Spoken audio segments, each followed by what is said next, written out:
This is a Willets Point Shea Stadium bound 7 express train.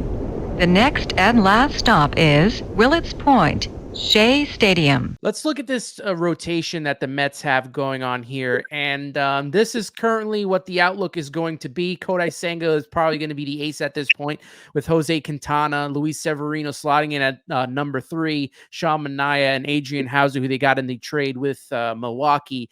Severino, if it all works for Severino, could possibly be that kind of comeback player type of the year.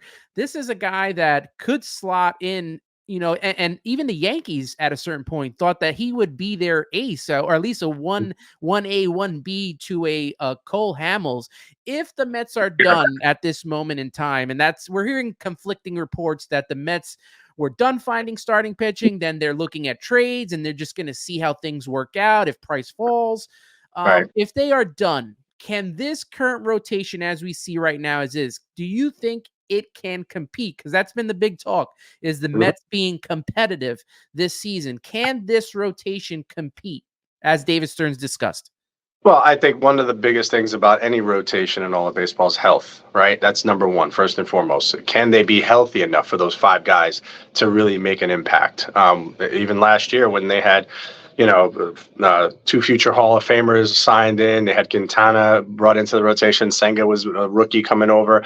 You had your number 5 starter was Carlos Carrasco, who was, over the last 10 years, one of the better pitchers in the American League. You figure, wow, that's a tremendous number 5. But health is always the issue, right? Those 5 guys never pitched together, not one time through the rotation. So there's no way of saying. I do think they're going to be competitive. I think that the way that they're going to be used, and the kind of pitchers that they can, give you at least 5 to 6 innings. We see the major league average now is 5 2/3, with 9 teams this year or last year weren't even averaging 5 innings for their starters. 9 teams didn't average 5 innings for their starters. And so what are you looking for? What are you built to do?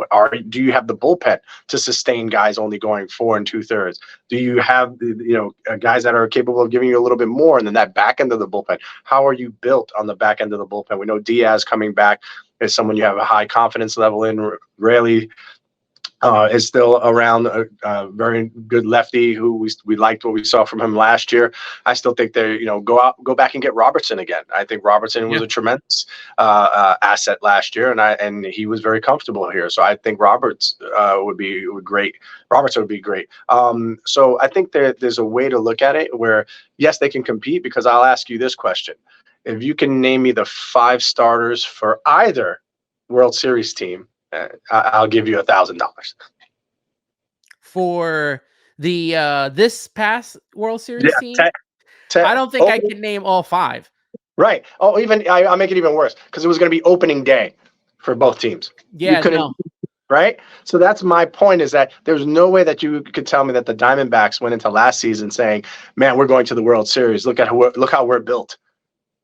And yet they wound up there, right? Because they got hot at the time. They did the right things. They had the right pieces in place. They went and got literally guys, you got a guy like Paul Sewald who got an opportunity and pitched tremendous for them down the stretch. I think when you look at how baseball is played, and yes, the marathon thing is a correct adage of, you kind of have to tread water long enough to then be able to make an impact. What I love about the Mets in the situation that they're in is that they have now a president of baseball operations who is valuing defense more so than anything else. The Milwaukee Brewers over the last 5 years have the number 1 defense, the defensive runs saved in all of baseball, where the Mets are somewhere in the 25th, 26th spot, right? Yeah. And so you look at, and you go back and you look at all these Milwaukee teams, because nobody paid attention to Milwaukee. But meanwhile, you go back and you look and see how many times they were 1 and 2 in their division, in not an easy division. They're either 1 and 2 in their division. And what was it about them? It was pitching and defense. It was 2 of the biggest things. They had good pieces in place, but they had a lot of interchangeable parts. And they went out and got a major piece in a Christian Yelich. So that shows that he knows how to make the big move. He can make the big move because he's going to have the financial backing from an ownership group who didn't shy away from ponying up $325 million for Yamamoto. So I do think, going to start it out, yeah, there's always question marks, and there's rookie manager, and what exactly is that going to mean? Because there's probably going to be a blueprint in place for every single game, and he's going to have to be able to execute said blueprint, and more so than anything, handle the media and handle the clubhouse as a first-year manager. That's going to be the biggest test for a guy like Carlos Mendoza. But I do think they're trying to put together a competitive team. And listen, the Braves are the Braves. They're in there every year for the playoffs. Yep. Philadelphia has not gotten any weaker. Miami was up and coming, and who knows, because they're trying to trade away pieces. We keep hearing Luzardo's name thrown around.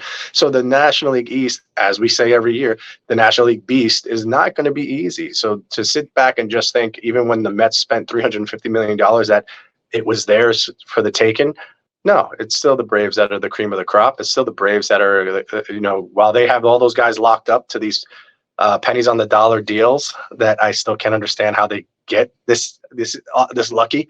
We're sitting here trying to figure out how, what Pete Alonso is going to get, where you look at on the other side, they just paid Olsen $21 million and he went off for 53 and 135. So I think one of the things is that you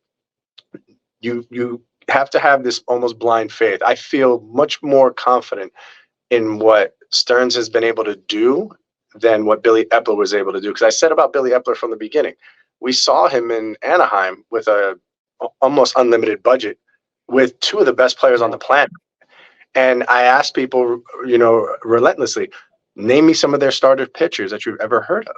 Name me some of their bullpen pieces that you've ever heard. You've never heard of anybody other than those two major players. And they went out and they call us the Rondon signing from the Nationals was a disaster.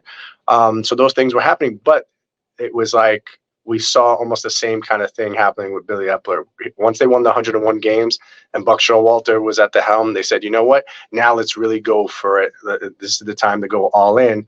And they went all in. Hindsight is 2020. There was a lot of things that went wrong, health being number one on it. But I do feel in my heart of hearts that that team would have found their stride and been able to win 85 games instead of 84 games, being the wild card team, being the Diamondbacks who went all the way to the World Series.